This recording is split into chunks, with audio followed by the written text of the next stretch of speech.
On va reprendre.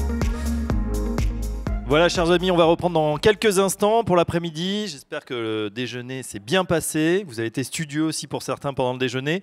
On va démarrer tout de suite cette double conférence. Donc là, si vous vous êtes trompé, c'est le moment de changer. Direction financière et développement de l'entreprise, la feuille de route du DAF dans une ETI en croissance, avec un panéliste, des panélistes qui sont là, présents. Et pour animer cette conférence, je vous demande d'accueillir tout de suite Roland Stasia, RS Consulting, professeur et consultant.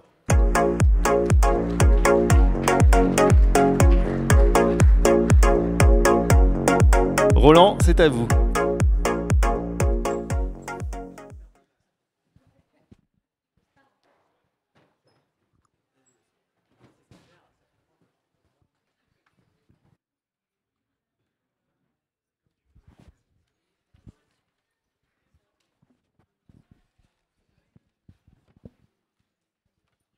Eh bien, bonjour tout le monde. J'espère que le repas n'a pas été trop chargé et que tout le monde a bien pu prendre son petit café pour être en forme. Bienvenue dans cette conférence donc, sur la feuille de route du DAF dans une ETI en croissance. On le sait, la croissance d'une entreprise a besoin d'être encadrée, accompagnée en tout cas par un chef d'orchestre, et c'est bien sûr le directeur financier. Il a deux niveaux de marge de manœuvre finalement pour agir. Le premier niveau, c'est l'humain, c'est-à-dire ses actions quotidiennes, son tempérament, ce qu'il fait dans le cadre de sa fonction, mais aussi au-delà de sa fonction. Et puis le deuxième niveau, c'est l'apport des machines, c'est-à-dire les solutions logicielles. Les ETI, en croissance de leur côté, et quelle que soit leur activité, elles sont poursuivies par deux fondamentaux, la performance globale et puis la stratégie de croissance, si possible, rentable. Deux marges de manœuvre côté DAF, deux fondamentaux côté ETI, voilà notre débat qui est bien cadré. Pour débattre précisément, nous aurons le témoignage de deux directeurs financiers, tout marche par pair aujourd'hui, suivis par des réponses logicielles extrêmement concrètes par un directeur commercial d'un éditeur partenaire.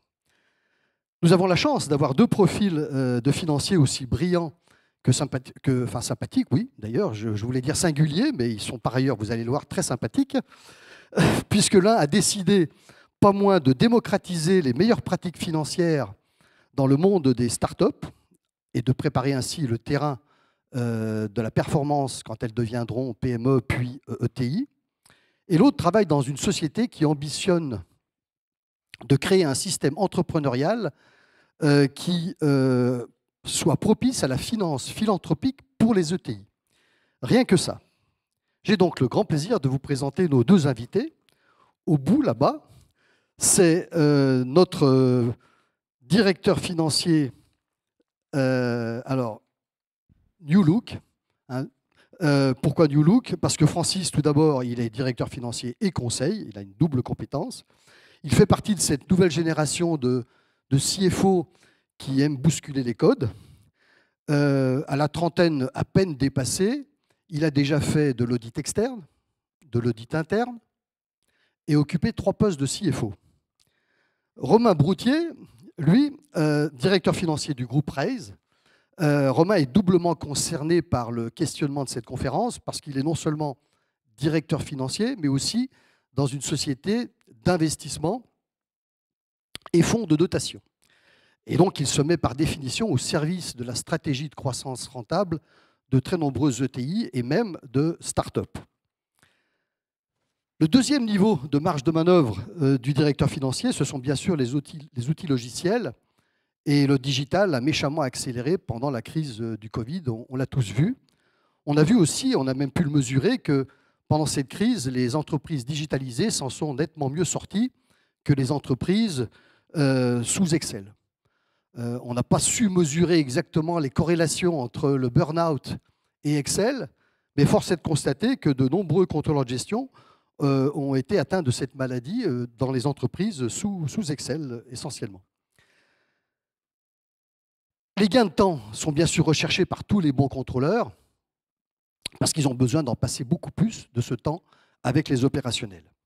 Et c'est Mathieu Esplat, directeur commercial France pour les ETI de la société Blackline, partenaire ultra sympathique aussi de Financium, qui nous donnera ses meilleures réponses aux besoins des ETI.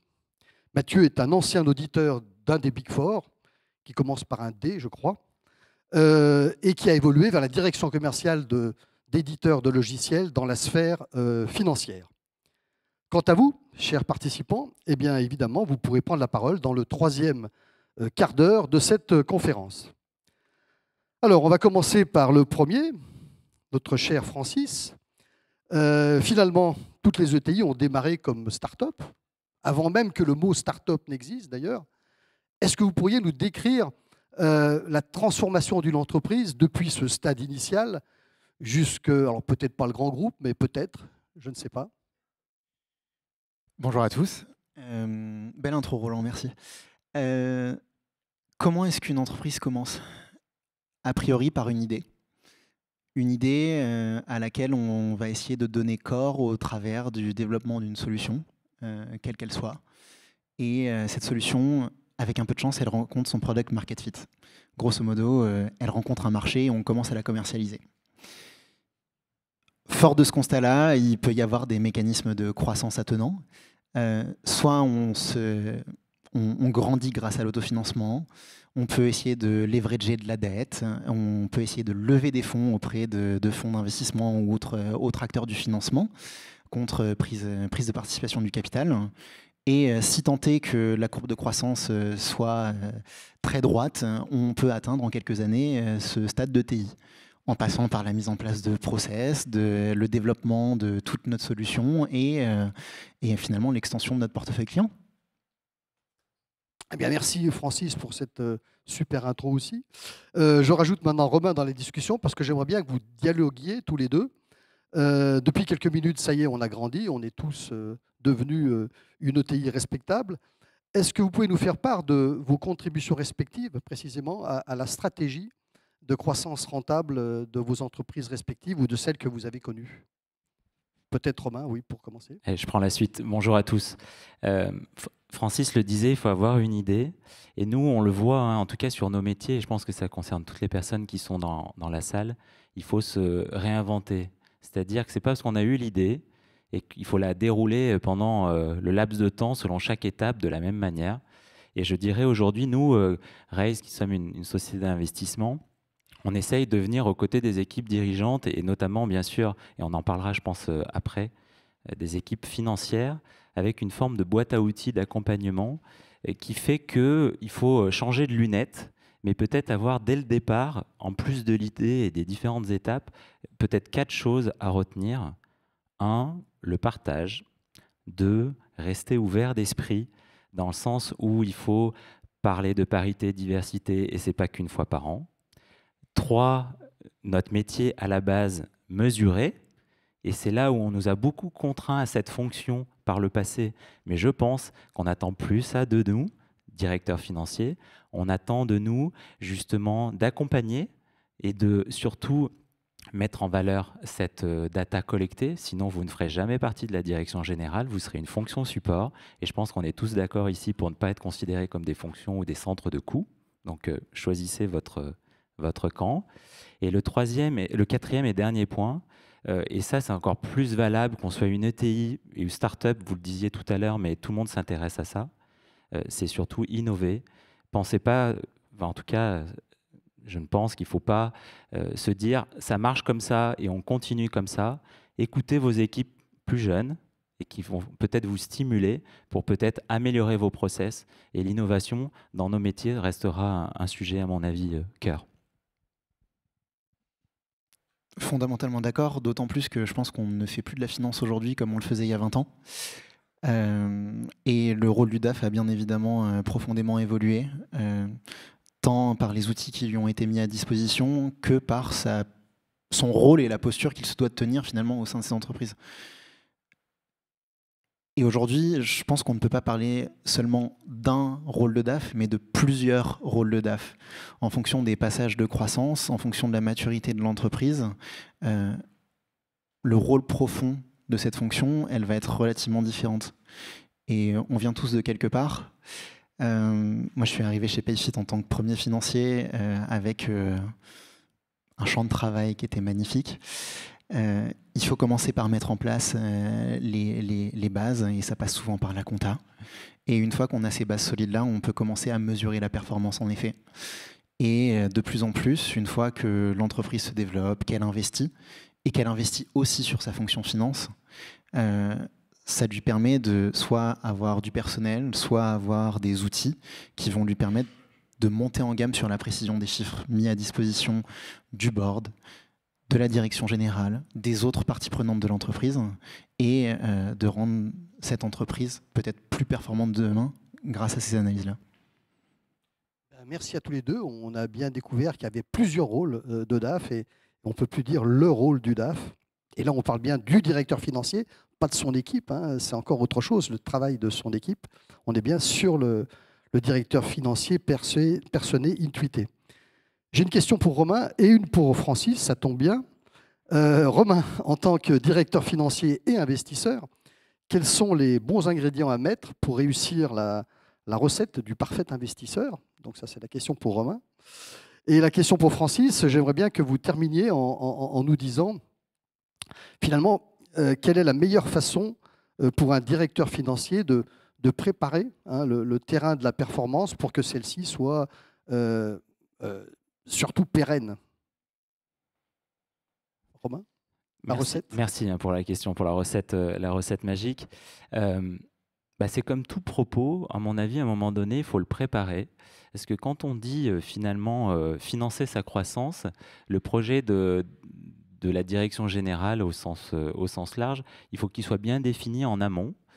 Parce que selon ce que vous allez chercher, croissance organique, croissance externe, quel type de financement, Francis en parlait tout à l'heure, nous, en tant qu'investisseurs, on a décidé de se positionner, par exemple, en tant qu'investisseur minoritaire, mais très actif.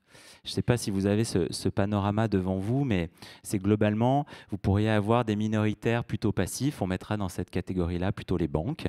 On a besoin de les avoir à nos côtés, mais ne prendront pas forcément part à la stratégie, au recrutement, etc. Et puis à l'opposé, on va avoir les actionnaires majoritaires qui, eux, vont peut-être plus s'immiscer dans la gestion courante des entreprises. Pourquoi je fais ce préambule-là? Parce que selon ce que vous allez chercher, le présupposé, ou en tout cas le postulat de départ, ne sera pas le même. Et là, je m'adresse bien à vous, directeur financier, parce que vous serez les premiers mis en avant. C'est pour ça que je disais dans ma première partie d'exposé que ce n'est pas d'un côté la direction générale et de l'autre la direction financière, mais il faut vraiment ne faire qu'un. Parce que je peux vous assurer que quand les financiers sont dans la salle et qu'on a un management press, parce qu'il y a toute l'équipe qui est sur la scène, en fait, tout se voit. Tout se voit si vous faites un ou si c'est plusieurs côte à côte. En tout cas, la somme, elle ne fera pas la même chose. Donc concrètement, la direction financière est en première ligne et c'est vrai que quand une équipe financière arrive, on voit tout de suite si elle est à la hauteur ou pas, ou en tout cas si elle en a sous le pied pour aller à l'étape d'après. Parce que si vous financez la croissance, ce qui est intéressant pour toutes les parties, c'est l'étape d'après. Donc ça, c'est le postulat vraiment de départ. Qu'est-ce que vous cherchez? Et puis une fois que vous avez défini, mettez toutes les chances de votre côté pour trouver ce dont vous avez besoin selon le type de financier. Vous le savez aussi, j'enfonce une porte ouverte, mais le sujet n'est pas les capitaux ou la valorisation. Ce n'est pas ça que je pense qu'il faut chercher en priorité. Ça sera l'accompagnement que vous pouvez faire avec vos parties prenantes. Quand je disais tout à l'heure dans la définition d'actionnaire minoritaire actif, c'est qu'est-ce qu'ils vont vous apporter ces financiers? Si c'est juste des capitaux, on peut trouver, peut-être plus compliqué demain, mais en tout cas par le passé, on pouvait trouver plus facilement. Et pour ça, pour que la direction financière soit au niveau, une fois que l'investissement est réalisé par des partenaires tiers, là, c'est un peu le thème de cette conférence, il faudra être à la hauteur sur les outils. Parce que, bien sûr, si vous aviez une entreprise qui était plutôt détenue par des personnes physiques, demain, les institutionnels, des family office très structurés, ils auront besoin de reporting de plus en plus fréquent. Pour autant, imaginez bien qu'on est tous dans le même bateau, financier et puis équipe dirigeante, dans le sens où quand on demande du reporting, c'est pas pour embêter, c'est au contraire pour mieux piloter et accompagner, mais tout en laissant la main aux équipes dirigeantes, parce que vous savez, c'est toujours les équipes opérationnelles qui créent la valeur, et donc il faut quand même respecter ça. Et tu parlais d'une chose qui était de savoir se préparer. Et Roland, pour répondre à ta question, je pense que la qualité essentielle, c'est celle de savoir anticiper, fondamentalement. Quand on traite de finance, on traite souvent de temps long. Quand on met en place un outil, il faut l'intégrer au sein de l'entreprise, il faut s'assurer qu'il retranscrive les process, ou alors que certains process viennent s'adapter. Ça ne se fait pas en 2 jours, malheureusement. Dès lors qu'il s'agit d'aller recruter et étoffer une équipe de la même façon, entre le sourcing du candidat, son arrivée et son ramp-up, de façon à ce qu'il soit au niveau pour accompagner la société, il se passe quelques mois. Et l'anticipation du temps, des risques et de la stratégie de l'entreprise, c'est ce qui est fondamental. Bien, merci Romain et Francis pour cette super contribution. Avant de passer la parole à Mathieu, je voulais vous faire part à tous des résultats d'une étude que vous connaissez peut-être d'ailleurs. C'est l'Université Paris-Dauphine qui s'est associée au cabinet Grant Thornton pour la faire, cette étude. Et dans cette étude, on peut lire que les 2 principales difficultés rencontrées par les financiers interrogés sont la première, c'est la fiabilisation des données. Bon, ça, c'est pas très étonnant. Mais dans la deuxième gêne la plus importante, on lit interconnexion des systèmes d'information. On a tous vécu des catastrophes avec les systèmes qui ne communiquent pas entre eux. Et je pense que ça, c'est une aide importante que Mathieu peut apporter dans ce genre de problématique. Cher Mathieu, donc, Blackline affiche un objectif de réduction des activités manuelles particulièrement ambitieux. Que proposez-vous comme solution concrète? Et puis, d'une façon plus générale, peut-être, quel est votre positionnement dans cette feuille de route du DAF des ETI en croissance? Merci, merci Roland. Bonjour à tous. Tu parlais d'interconnexion, Roland. Je pense que tout ça, c'est lié. Tout à l'heure, comment Francis parlait de comment investir sur le capital humain et le capital technologique pour justement amener l'ETI et la direction finance, on va dire, au niveau, comme tu le soulignais, Romain. Je pense que ça rentre dans la logique de créer une stratégie de digitalisation au niveau de la direction finance et de le penser de manière intégrée, donc pour revenir sur ton sujet, avec une architecture technologique. Pour répondre à ta question, Roland, nous, chez Blackline, on est leader mondial en termes de digitalisation de la clôture comptable.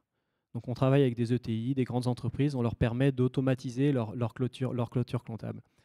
À date, on aide un peu plus de 333 000, je pense, ça doit être ça le dernier chiffre, comptables et financiers en Europe, en Asie, en Amérique du Nord également, à clôturer tous les mois à l'intérieur d'une plateforme cloud. C'est ce qu'on fait chez Blackline. C'est très, on va dire, niche comme secteur, mais ça nous permet quand même, parce qu'il y a un besoin en fait, qui est tellement important. On est nous-mêmes une ETI, enfin, on est une ETI, on doit faire à peu près $1,5 milliard de dollars de chiffre d'affaires à date. Et pourtant, on est sur un secteur de niche, parce qu'il y a ce besoin qui est super important de fiabiliser la donnée financière. Ça, c'est important.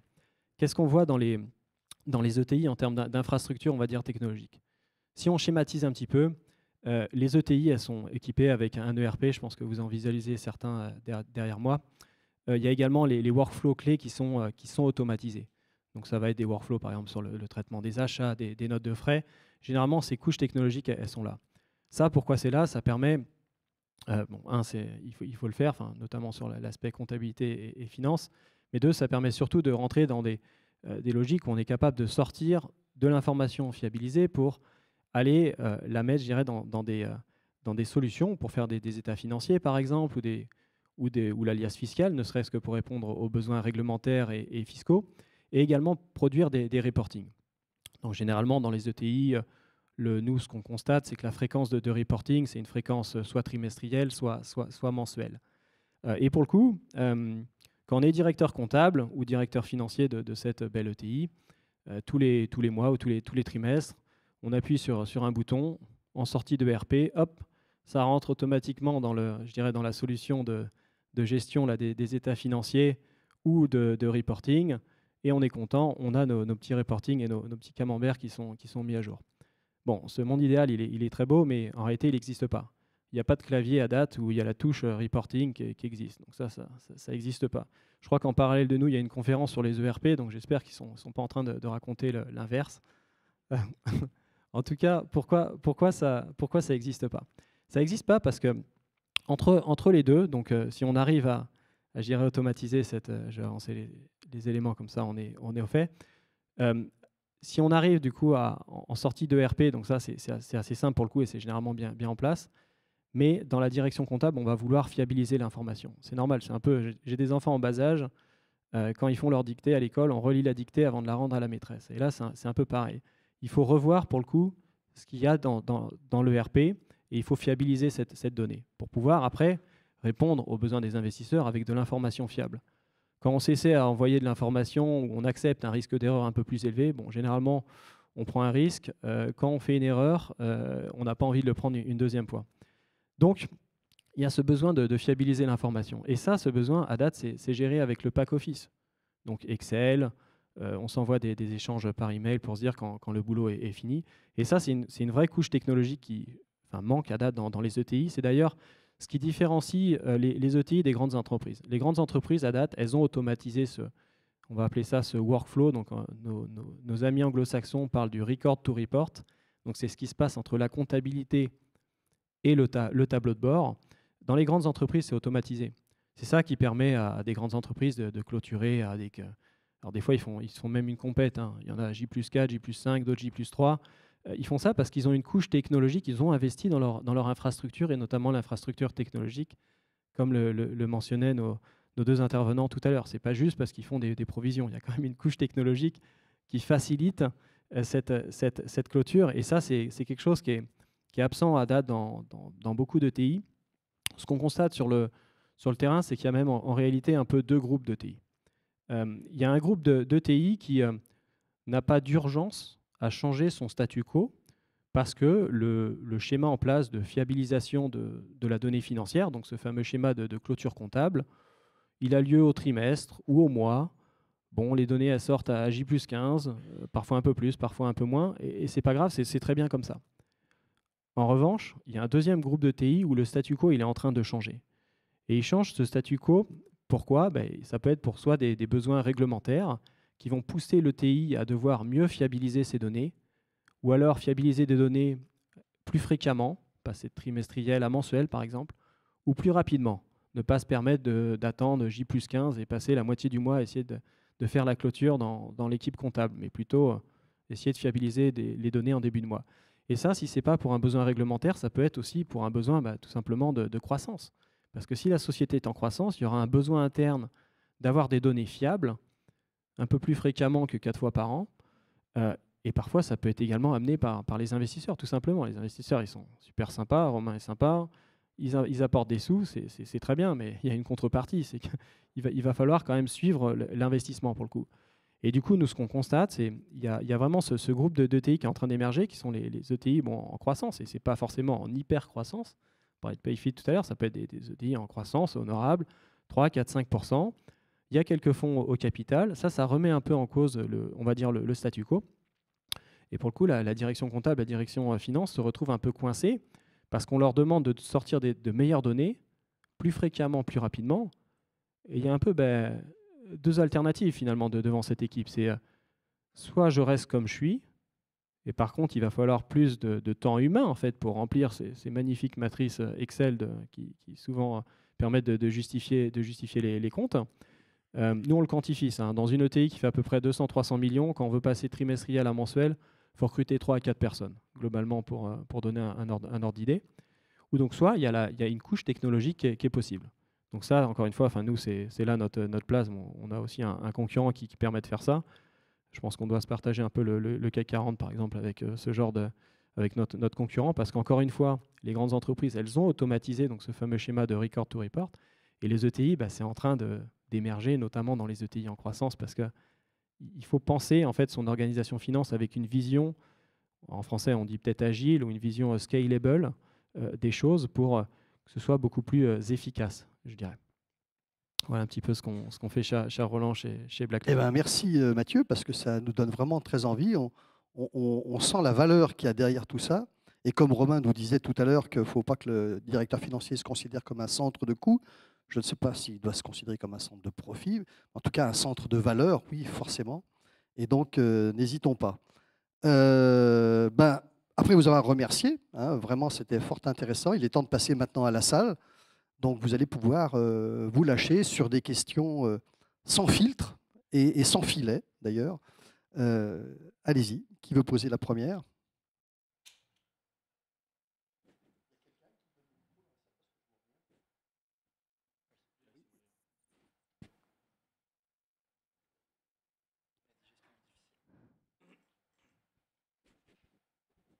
Pas de questions?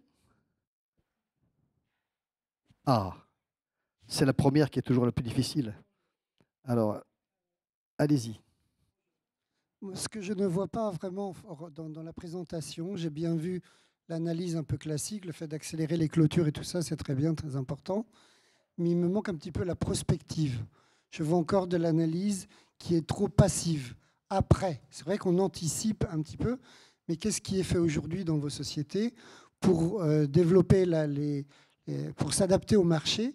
Par exemple, dans des crises d'inflation comme ceci, quels sont vos outils que vous allez utiliser pour pouvoir être plus réactif en termes de prix, de construction, d'aide aux départements commerciaux, pourquoi pas même au marketing avec des stratégies de pricing, par exemple?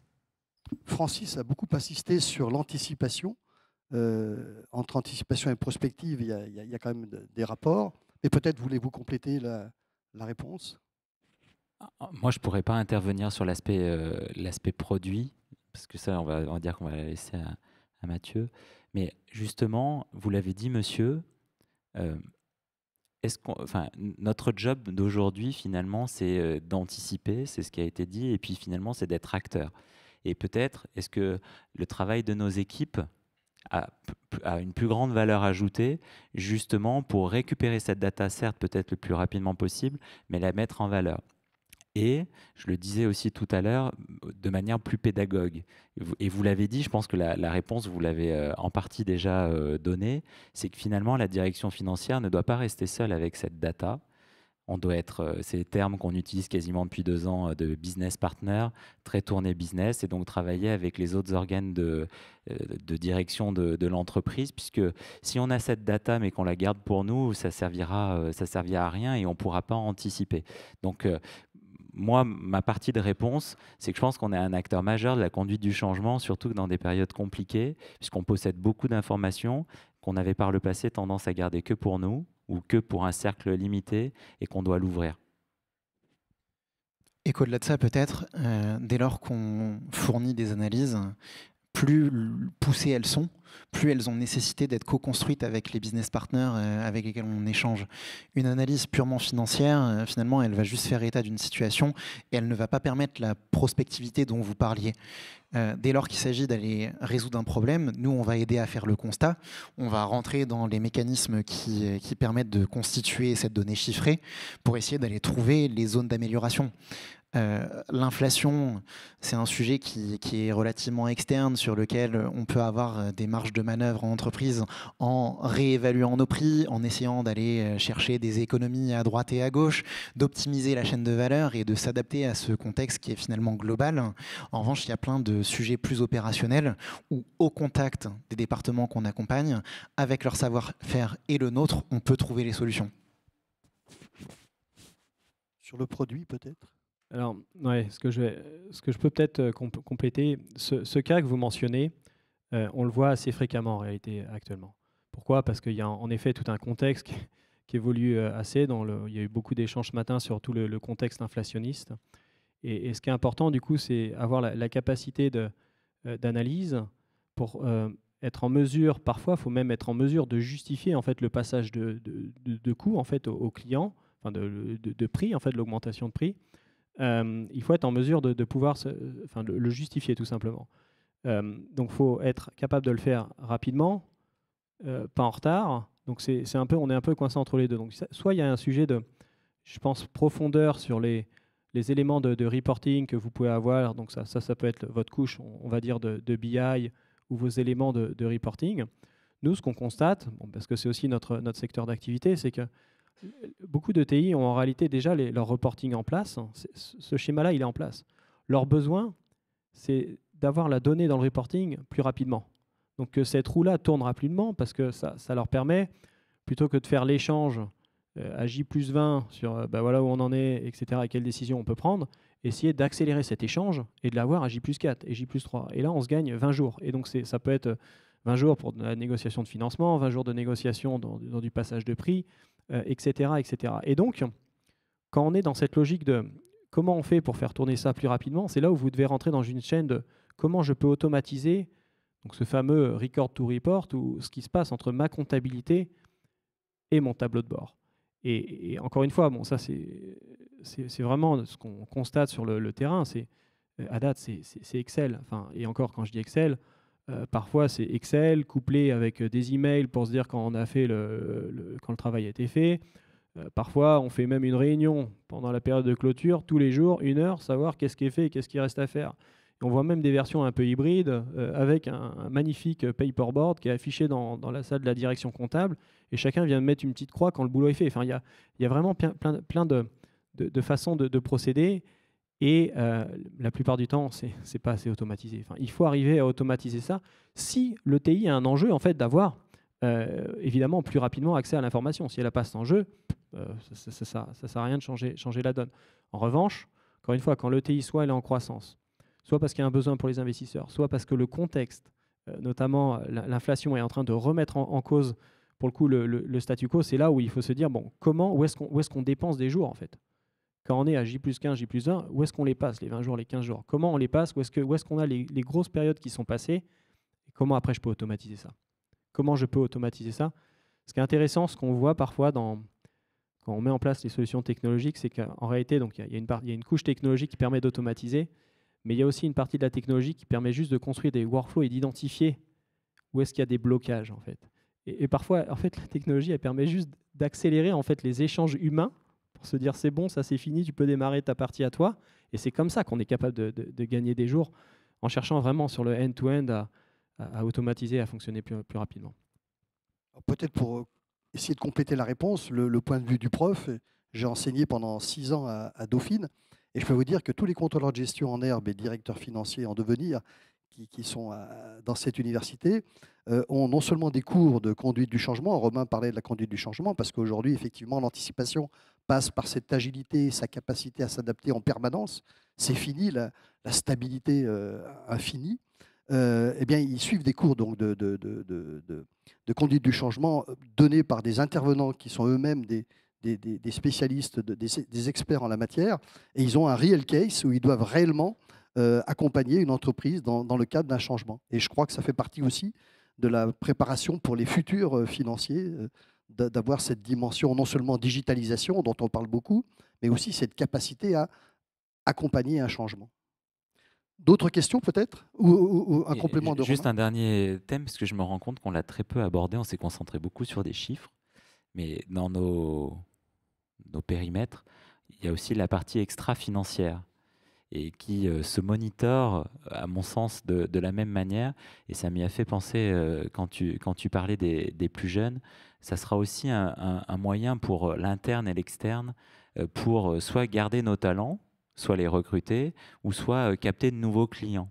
Et ça, alors chez Raise, nous on appelle ça un supplément d'âme, parce que ça ne change rien au professionnalisme et au retour que l'on doit à nos parties prenantes. Mais avoir cette performance extra-financière, nous on est assez convaincus que ça se monétise. Et donc ça doit s'intégrer. Et dans le job d'un directeur financier, c'est peut-être assez nouveau, ou en tout cas c'est assez récent. Et ça, il faut le suivre avec la même attention que la donnée qu'on pourrait avoir de manière plus traditionnelle comptable. D'autres questions?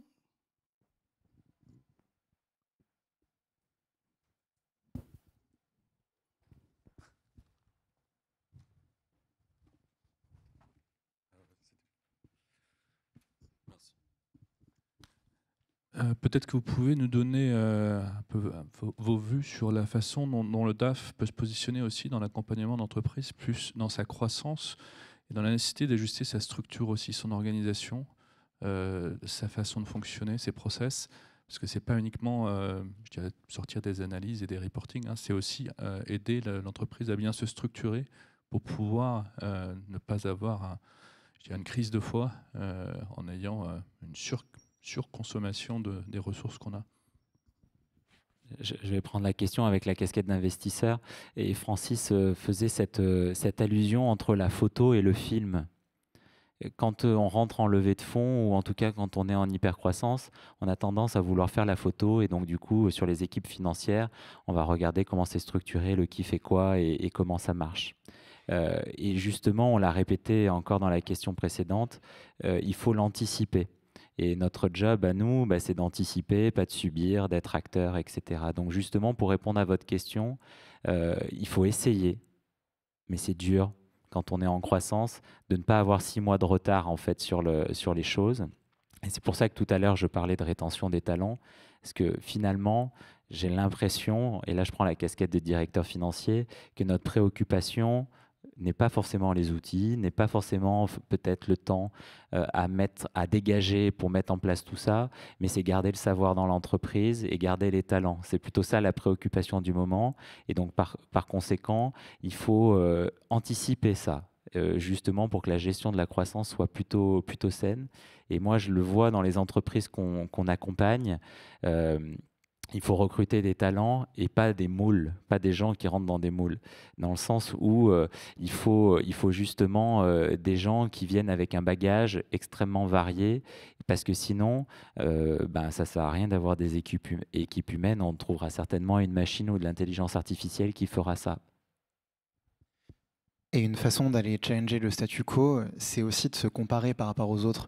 Et je pense qu'il y a une vraie attitude qui permet d'amener positivement le changement, c'est le fait d'aller se benchmarker par rapport à des acteurs comparables, aller chercher les bonnes pratiques qui peuvent avoir lieu à droite ou à gauche, ou alors les écueils qui peuvent être rencontrés par des concurrents, par des entreprises qui sont transposables sur des marchés un peu différents. Et si on fait cet effort de toujours aller chercher l'information, même là où elle n'est pas forcément disponible facilement, on a cette capacité à amener les meilleures pratiques aux opérationnels qui, parfois, eux, ont la tête dans le guidon. Et le benchmarking, j'insiste sur le fait que c'est un des outils essentiels du contrôle de gestion, du directeur financier aussi, bien sûr, mais c'est fondamental. Et c'est d'autant plus facile à faire un benchmarking lorsqu'on le fait dans une fonction financière.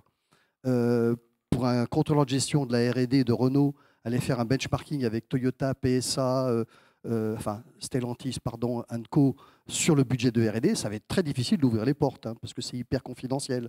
Par contre, faire le benchmarking entre la direction financière de Raise et puis la direction financière, je ne sais pas, moi, je vais être complètement iconoclaste, de Blablacar, donc pour exagérer, pourquoi pas.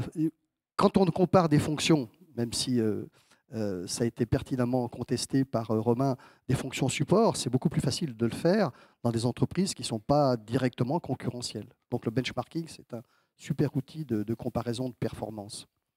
Et ça peut être plutôt sain, si vous êtes là aujourd'hui. D'ailleurs, vous êtes venu à un événement de la DFCG, c'est que vous partez du principe que vous pouvez échanger avec vos pairs.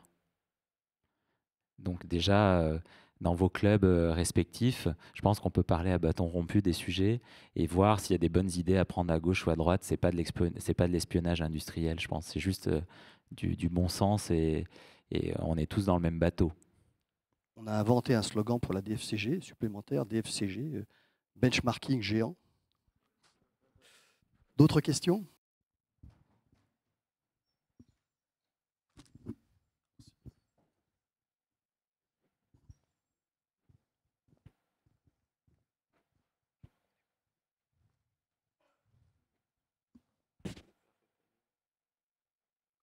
Tout est parfaitement. Clignotant. 0, 0, 0. Il nous reste à vous applaudir.